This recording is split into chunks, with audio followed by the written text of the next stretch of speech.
Good afternoon, participants. Glad you could join us.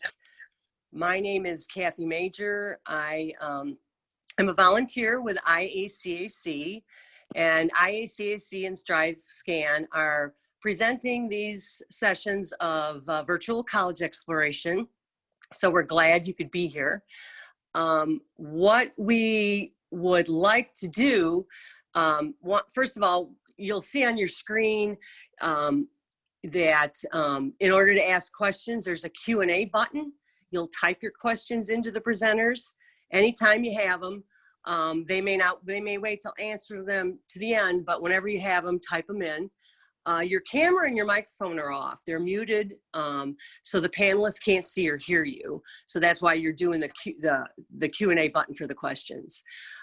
There are several more sessions of this sort available all the way through till October 22nd, as well as all of the sessions are being recorded, including this one. So you'll be able to go in and view those recordings.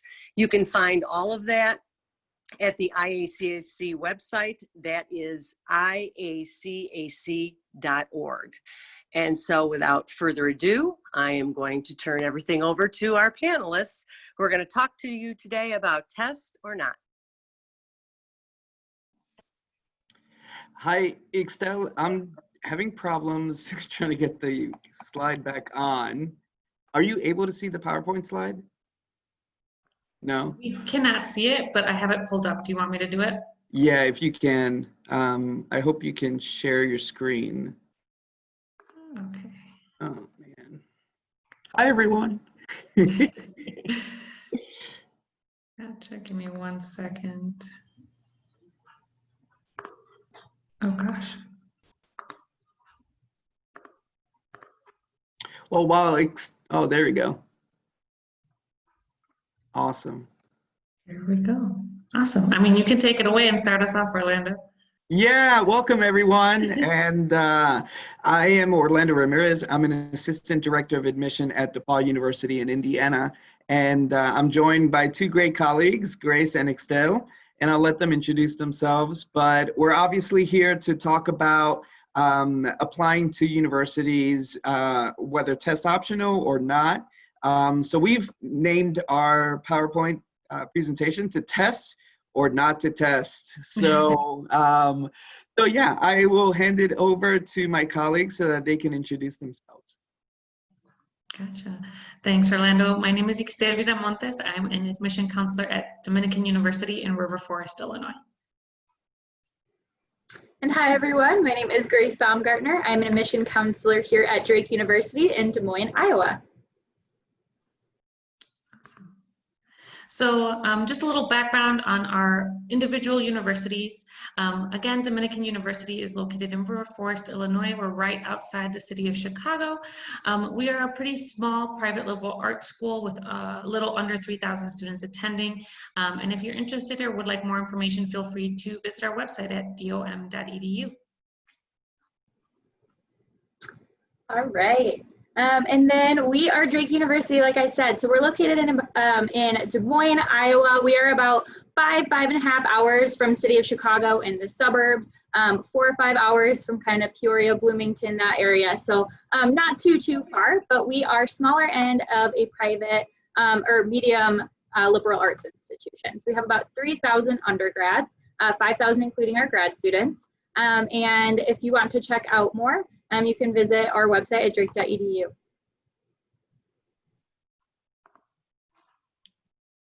All right. And then again, I'm from DePauw University. That's DePauw with a W, not with an L. And we are located in Greencastle, Indiana. And that is a small town 45 minutes west of Indianapolis. We are 3.5 hours away from Chicago, and roughly the same amount of time from Peoria and Edwardsville, but we're a private liberal arts institution that is completely residential, meaning that all of our students live on campus all 4 years. And we have about 1,900, almost 2,000 students at the university. But again, if you'd like any information, you can visit our website, depaw.edu. And so we'll get right to the presentation. And so we kind of wanted to give you a little bit of background, first of all, as to why a college or a university would accept applications as test optional. So basically, if a university goes test optional, it means that they understand and they value that test scores are not completely representative of academic success. So we do know that there are situations where students can go to tutoring, or they can take some online courses, or have just additional resources to help them improve their scores on the exams. But it doesn't necessarily mean that they're doing the right type of work in the classroom. And so universities also do research to find out what best relates to students who are applying to their university when it comes to their grades. So, you know, whether the GPA from high school really does directly correlate with the GPA in college. So, colleges and universities are looking at other indicators of success. So, and mainly that is going to be on the transcript. So they will look at the courses that you took, the grades that you got in those classes, and then on top of that, they'll be looking at other factors that we'll mention later on in the presentation, like interviews and recommendation letters as well. And I am turning it over to Excel to move on to the next slide. Yeah, so as many of you know, there are different admission test practices. And so we're kind of going to lay it down a little bit for you. So some schools might be test blind. So no matter if you submit your test scores or if you don't, the offer of admission will not be factored in based on your test score. So they really don't look at your test score at all. We also have test optional, which you'll hear that buzzword for a lot of different schools. And so students can decide whether or not they want to submit their test scores with their application. And it's up to the school to then determine to use it or not to use it. And then depending on different programs, different ways that they submit their scholarships, that they will determine whether it is used or not. And we'll go ahead and talk about it in just a moment, about our individual institutions as well. And then lastly, test required means that the test, your ACT or SAT scores are required with your application as well. Gotcha. And so a big question we are asked is, should students apply with or without their test scores? And so like Orlando mentioned, there are other criteria that we're looking for within applicants who don't submit any test scores. And so again, within that curriculum and your transcripts and your GPA, we're really looking at the type of classes that you're taking and what those grades are in those spaces. We're also looking at different writing samples, whether it's your personal statement, essays that you have, letters of recommendation, and other extracurricular activities or leadership opportunities that you might have. And a big question that we get is, will you be at a disadvantage to apply without any test score? And the answer is no. If you have a variety of other criteria to submit to us, we definitely use that to help within our admission processes. So Grace, you want to go ahead and talk about yours? Absolutely. So we wanted to give you guys a quick snapshot of 3 schools doing kind of different versions of test optional, because we understand that you're probably looking at a lot of schools right now and maybe you're confused, like, oh my gosh, everyone's doing something a little bit differently. So we just kind of wanted to give you 3 examples of what each of our institutions is doing. So for Drake University, you can choose either the test score pathway, which is, you know, submitting your ACT or SAT, pretty self-explanatory, or test optional. And within test optional, we would require one of 2 things from you instead of that test score. So that's going to be an interview with an admission counselor or an essay. And for the interview with an admission counselor, this is usually for us about like a 20-30 minute long interview over Zoom, or what works best for you. And we'd be asking you questions like, what's the time you faced a challenge and how did you overcome it? So it's not like we're going to ask you, what's the square root of, 2,563,000? You're going to be able to answer these questions. So if you think that that best represents who you are as a student and as a person in general, then great, I recommend doing that. But you can also choose the essay option as well, and we would be reviewing that pretty heavily as well. And I'll be talking later on in the presentation about specifically what colleges are looking for in an essay.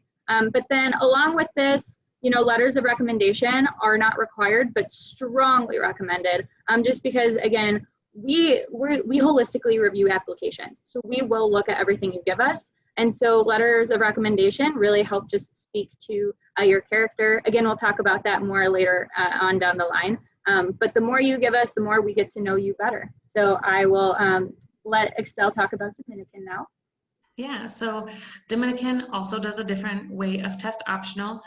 Your test scores can only help you, they cannot hurt you. So if you decide to submit them, we will gladly take them, and if you don't, we also don't ask for them again. We do require personal statements, so we have some form of writing sample. If your GPA falls below our requirements, which is a 2.75, we do ask for an interview. And then, like Grace, we strongly encourage any other additional essays, letters or recommendations. And again, to echo what she said, we really want to get to know students. And this is one of the best ways that we can understand who students are without having to call them or email them to talk to us. And Orlando, go ahead. And so with DePauw, if you decide to submit your test scores, we actually super score. And actually, Grace and Excel, do you do the same? No. Okay. Yeah. So if you're not aware, super scoring just means that we will take the highest sub scores from each of the exams that you took. So in case you do happen to take the exams, you can do that, and you should know that your super score composite will maximize your chances of being admitted, as well as your merit scholarship. Now, if we go test optional and you don't submit your test scores, DePauw does not require any supplemental or additional materials. So, so we will really just be basing our decision based on the information that we already have, which would mainly be the transcript, the recommendation letters, the essay, and possibly an interview.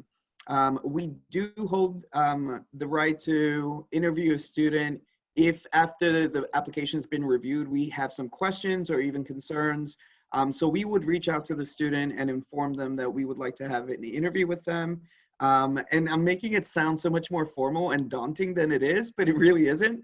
It's just like Grace and Excel said, we are really just trying to get to know you. Sometimes we might ask some pointed questions about what we see on the application or on the transcript specifically. But that's really just to give you a chance to explain what could have happened, whether it was a bad semester or if things were going bad at home and it affected your performance at school. So really, again, it's just a conversation.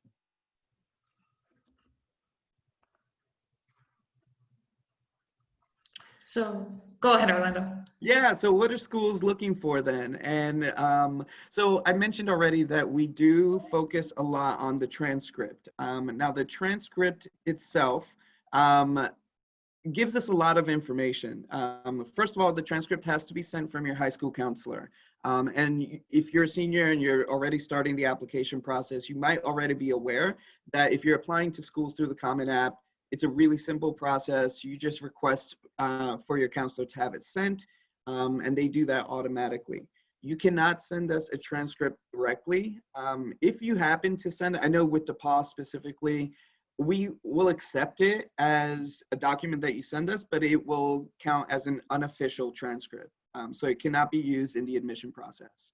Now, the transcript gives us an overview of your academic performance. So it'll obviously show us how you did in the first 6 semesters.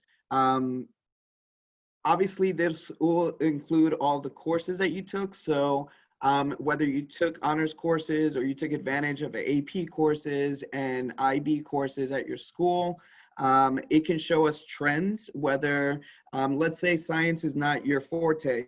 And if we start to see that your grades in the science courses are a little lower than some of your other courses, that's something that we would consider, right? It doesn't necessarily mean that you're a bad student. It just means that that's not your strength.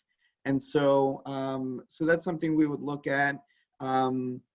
We want to evaluate your college readiness level. So obviously every school is going to have different, I guess, thresholds or expectations of what college readiness will be.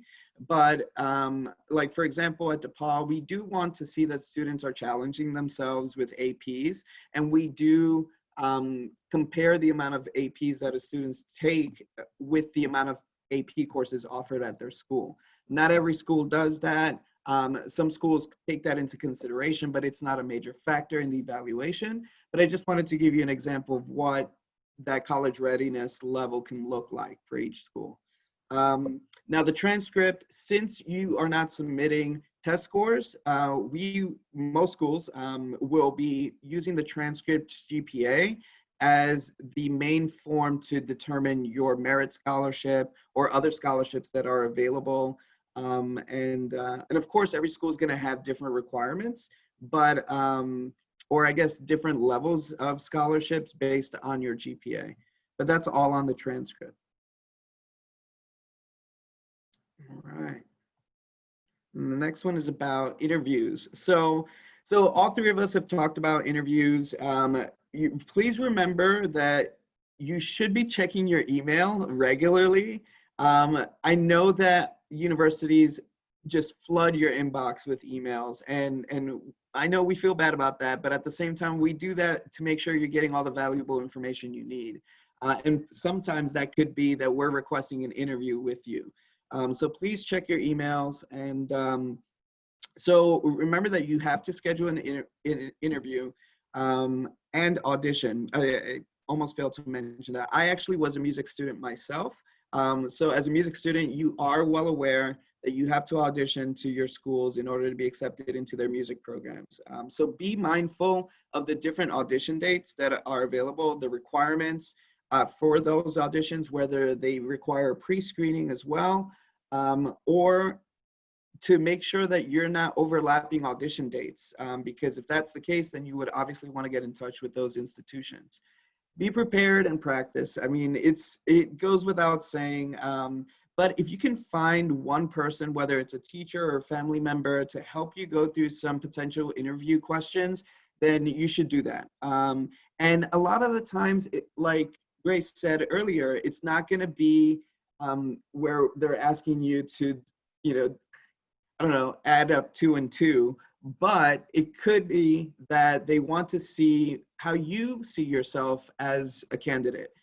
So you might very well get asked, what strengths do you bring to our university? Or how do you see yourself fitting on this campus or contributing to the campus culture? Things like that. So be yourself. I know that it's very difficult to try to balance that professionalism versus like showing your personality.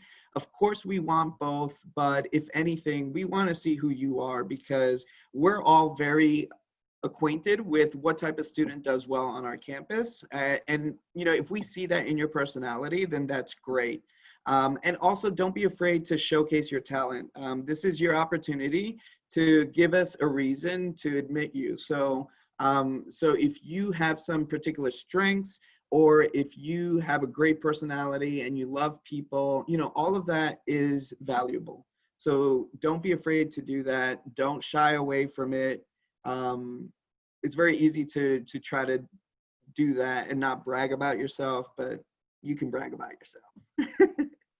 And I think Grace is moving us on. Absolutely. So I want to talk a little bit about the essay.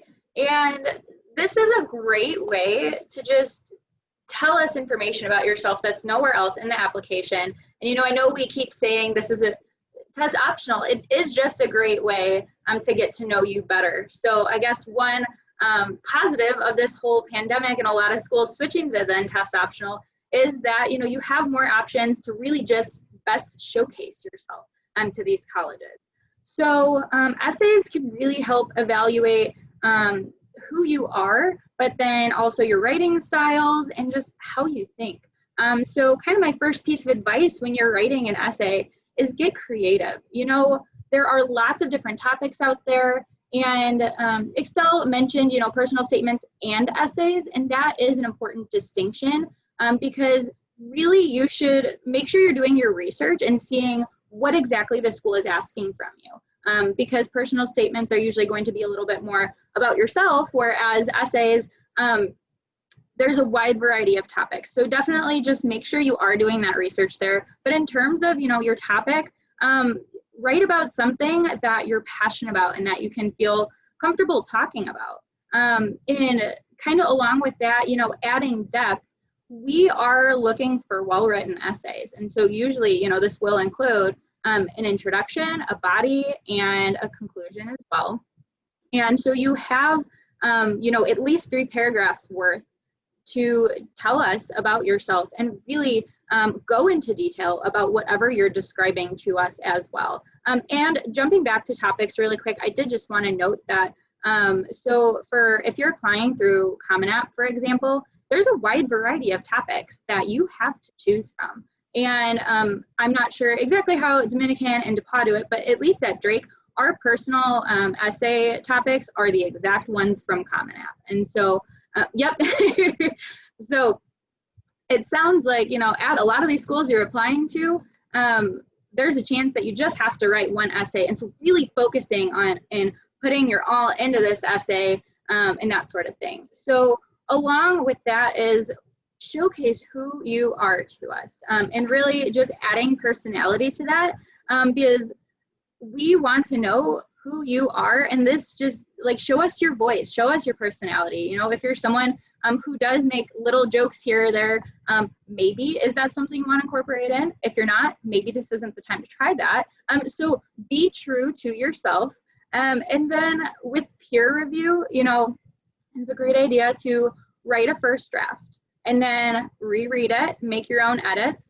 And then maybe have somebody else look at it, maybe a handful of people. You don't want a million different people looking at it. It can get a little fuzzy and messy there. But maybe one person is someone who knows you really well, like a parent or an older sibling.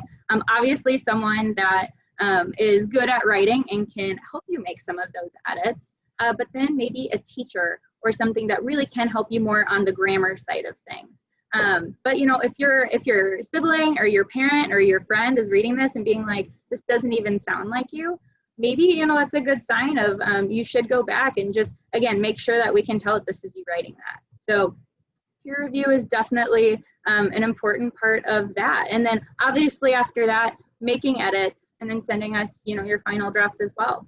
And then the next one, if we want to skip to the last slide, would be letters of recommendation. So we have all mentioned this a little bit here and there. Make sure when you send letters of recommendation that you're looking, so different schools will have different requirements of who should send them. For example, I know that especially DePauw and Dominican, teachers and mentors are the primary people that should be writing those, where at Drake, definitely most of our letters of recommendation come from teachers and mentors, but we are a Division I school, so we also get a lot from coaches. So again, doing your research on the specific institution and what is appropriate for that school and your major and what you're involved in, that sort of thing. And you know what, if you are not sure, ask your admission counselor. That's literally what we're here for. So, but usually no family members. I know your parents are gonna have wonderful things to say about you, but this is a time where we can learn more, yes, about your academic profile, but we want to learn more about things that we can't see anywhere else in your application. So if it's just a reiteration of your grades, that doesn't do too much for us. So these recommendations, if they focus on character traits, that's really helpful to us. And, it's something that you can also get across in an interview, but maybe you're not doing the interview. So we never actually get face-to-face with you. So that's a great thing. And again, not reiterating extracurricular activities, that it's good to know what you're involved in, but also there are other parts of the application that tell us that. So we want to know kind of what's in between the lines there. And then you'll definitely want to make sure that, assuming you do submit letters of recommendation, that you're putting in these asks early on in the season, because I'm sure that all of your falls are crazy in their own individual ways. Ours are too, and so is your teachers. This is just a crazy time for all of us, and it usually is even without a pandemic. So, you want to make sure you're giving your teachers enough time, or whoever's writing these, to submit them so they're not rushing a letter of recommendation for you, and just, to be courteous. So make sure that you're giving the people writing the letters of rec for you all the information they need. Different schools do it differently. Often, you can just plug this into Common App, and then a lot of the times it will be electronic from there, and they can submit it through an email. At Drake, they can also just send it directly to the admission counselor. We can upload that. Seems like at the other schools too. So every school is a little bit different, but you'll just want to make sure that when they're writing that letter of recommendation to you, they don't have to go back to you for questions, and they can just be done with it. And then thank your recommenders for the kind thing they're doing for you, for helping you potentially get into college. It's taking time out of their busy day as well. And obviously, these people probably mean a lot to you. They know you well if they're writing this for you. So just thank them, that sort of thing.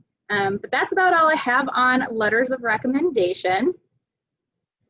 So at this point, unless Excel or Orlando have anything to add, we can open it up to questions. So if you guys have any, please feel free to put that in the Q&A, and we would love to answer some of those for you. And I can go ahead and monitor the question and answer box. Since Excel, you have the presentation. Yeah, and don't feel shy. Every question is necessary in order for everybody to get the information you need. You never know if the question you have is the similar question that somebody else might have. All right, we got one. Okay, so the question is, can you talk about the role test scores take in giving merit-based aid? How would that work without a test score? All right, I can answer it, or Grace or Excel, or maybe we all three have different policies. Okay, so at DePauw, the merit scholarships, if a student applies without the test scores, we rely solely on the transcript GPA. And at DePauw, we use the weighted GPA to determine which bracket of merit they should receive. So, so that's basically it. Honestly, it really is cut and dry. It is an algorithm. If they do submit test scores, that can affect where they land in terms of their bracket. So I'll give you an example. If a student submits an application and they have a 3.2, but they have a test score of a 30, or maybe even a 32 or 33, then that test score can obviously bring up their GPA and altogether to give them a higher merit scholarship if the student did not submit test scores.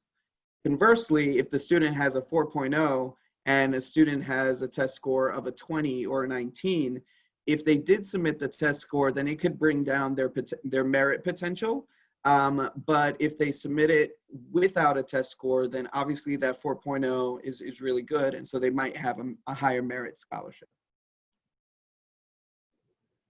Yeah, so I can jump in. We, like I said, holistically review our applications. So if you apply the test score pathway, and I should also add that students who apply to Drake are automatically considered for kind of one of our main scholarships, which is called the Presidential Scholarship. And so we take into consideration the transcript, any supplemental materials you give us, so letters of recommendation, essay, and then a test score if you choose that pathway. But then if not, you're still considered for that same scholarship, and we're using an interview or the essay instead of that. And one of the most, I get asked this question all the time of, what's the right option to choose? And will this affect my scholarship? And I just always tell people, it won't, but apply however you think, at least to Drake, however you think you can best represent yourself there. And at Dominican, we're a lot like DePauw, where it's based on your academic background.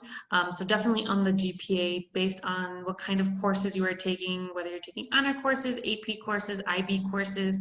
We do take a look at that. Using Orlando's example of a 3.2 with a 30, again, it will bring up your merit scholarship. But for our example with the 4.0 with a 19, it will not hurt you. So for us at Dominican, it will only improve your GP or your merit scholarship, not decrease it. All right. So we have another question. The question is, how do we decide if our scores are good enough to include? Anyone want to take that one? I say, I mean, kind of like I said, whatever you feel most comfortable with, but obviously every school is different.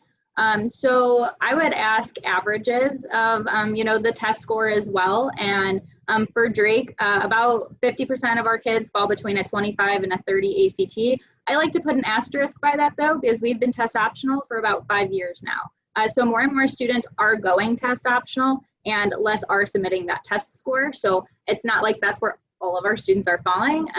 Of the students that submit the test score, a quarter are falling above that still and a quarter all are falling below. So if you feel like, you're in that range and you're happy with that score, then I would recommend submitting that. But if not, or even if you are within that range and you're like, I don't know, I do feel like I could have done better on this test, but maybe, you are unable to take that again, but you're like, I could rock out an interview, then I would recommend doing that. Right. I am another big push of reach out to your admission counselor. Ask them. They're the ones going to be helping review your application based on that institution. So definitely reach out to your admission counselor, ask them, email them, text them. There's a bunch of different ways you can reach out to your admission counselor. Like Grace said, it's our job, so feel free to bother us. Awesome. Yeah, I really do like what you said, Grace, about finding out the averages. I think that that's a really great way to start and talking to your admission counselors. Let's be honest. The student is probably going to be the harshest critic of themselves. So what you may think is not good enough may not necessarily be the case, especially with the schools that you're applying to. So it's good that you do that research. So I have one more question. So if you apply test optional, but the test score is on the official transcript, do you just ignore it? I can go ahead and speak for Drake that yes, we will ignore it. We won't consider it at all. And actually, our processing team usually will get the transcript before us and they add that in. And they will actually black out or somehow take it out if it is on the transcript. So I would never see that.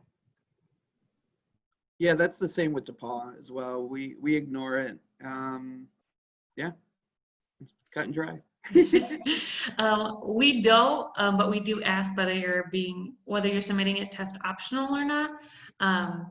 But again, it will only help you. It will not hurt you. So if it does fall a little low and you have it at 4.0 and you get a 19, we don't take it into consideration, but we do see it, but it's not held against you. All right. Any more questions?